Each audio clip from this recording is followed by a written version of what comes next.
मैं सबसे पहले दाद देना चाहती हूँ इस बिल के टाइमिंग की कि अभी ईद की रौनक बुझी भी नहीं थी और हमारी जड़ों पर एक नया फरमान लाया गया।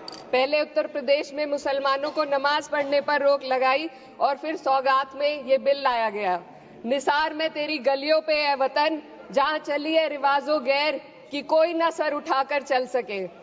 मैं सभापति जी आपको ये बताना चाहती हूँ कि ईद के मौके पर एक विधवा महिला अपनी लड़की के साथ मेरे पास आई और उसने बताया कि वह एक वक्फ की प्रॉपर्टी में रहती है, वही उसके सर पर छत का काम भी करती है और उसकी रोजी रोटी भी वहीं से आती है।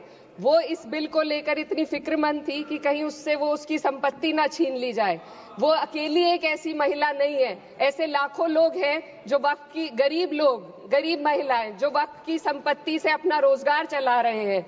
और ये जो वक्फ बाय यूजर क्लॉज के हटाने से लाखों वक्फ की जायदाद अपना स्टेटस खो देंगी और लाखों लोग इसी तरीके के लोग सड़कों पर आ जाएंगे।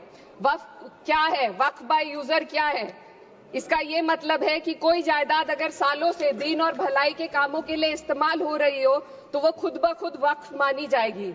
हिंदुस्तान की अदालतों ने भी इस बात को तस्लीम किया है। वक्फ बाय यूजर सिर्फ वक्फ बोर्ड को ही मिली कोई खास सौगात नहीं है, ये बल्कि सभी अन्य धार्मिक ट्रस्टों को परंपरा और यूज के आधार पर बिना किसी डॉक्यूमेंटेशन के धार्मिक चरित्र को डिक्लेयर करने का राइट मिला हुआ है। भारत के संविधान के आर्टिकल 13 क्लॉज 3 में कस्टम और यूसेज को कानूनी वैधानिकता प्रदान करता है। इसी आर्टिकल से वक्फ बाय यूजर भी निकला गया है। इस बिल के कानून बनने पर वक्फ बोर्ड तो इस प्रोविजन से हाथ धो बैठेगा, लेकिन अन्य धार्मिक ट्रस्टों को यह सुविधा जारी रहेगी। इससे भारतीय संविधान के आर्टिकल 14 और 15 का सीधा उल्लंघन है, जो धर्म और जाति के आधार पर भेदभाव और कानून के सामने सभी की बराबरी पर जोर देता है। मैं इसके साथ ये भी कहना चाहती हूँ कि सत्ता के लोग जो एक दूसरे की पीठ थपथपा रहे हैं कि वक्फ बाय यूजर का जो अमेंडमेंट इन्होंने दिया उसको एक्सेप्ट कर लिया गया है, लेकिन इनकी शरारत यह है कि उसके साथ ही एक ऐसा प्रोवाइजो इसमें शामिल किया गया जिसके आधार पर यह कहा गया है कि अगर कोई भी वक्फ की संपत्ति विवादित हो तो वो अपना वक्फ स्टेटस खो देगी। तो जो अमेंडमेंट इन्होंने दिया है, जिसको एक्सेप्ट कर लिया गया है, उसका कोई मतलब नहीं है। ये इनकी नीयत है जो साफ जाहिर हो रही है। सोने पर सुहागा एक काम और किया है। सरकार ने वक्फ की कानून के सेक्शन 107 को हटाकर लिमिटेशन एक्ट में 12 साल तक ही किसी के खिलाफ अदालत में जाने का प्रोविजन है। सेक्शन 107 में बोर्ड को लिमिटेशन एक्ट से राहत मिली हुई थी। वक्फ बोर्ड कभी भी अवैध कब्जाधारियों के खिलाफ अदालत जा सकता था। अगर ये सेक्शन ना हो तो अवैध कब्जा करने वाले लोग कानूनी प्रक्रिया का फायदा उठाकर वक्फ की प्रॉपर्टी को हड़प सकते हैं। अन्य धार्मिक ट्रस्टों पर भी ये लिमिटेशन एक्ट लागू नहीं होती, तो फिर वक्फ बोर्ड के साथ ये सौतेला रवैया क्यों किया जा रहा है? धर्म को देखकर दोहरी नीति क्यों अपनाई जा रही है? सेक्शन 107 और वक्फ बाय यूजर को अगर एक साथ पढ़ा जाए तो इससे लाखों वक्फ की प्रॉपर्टी पर कब्जा किया जाएगा। इसलिए ये बिल मुसलमान की भलाई का नहीं बल्कि उनके वजूद और विरासत को मिटाने का बिल है।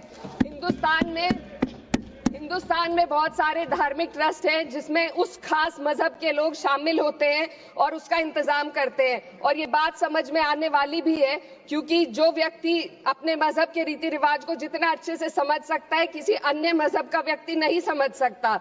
आर्टिकल 26 क्लॉज 2 के तहत धार्मिक संप्रदायों को अपने मजहबी इदारों के एडमिनिस्ट्रेशन का हक देता है, लेकिन वक्फ बोर्ड के बारे में इसको उल्टा किया जा। Sir 2 minute sir please 2 minutes.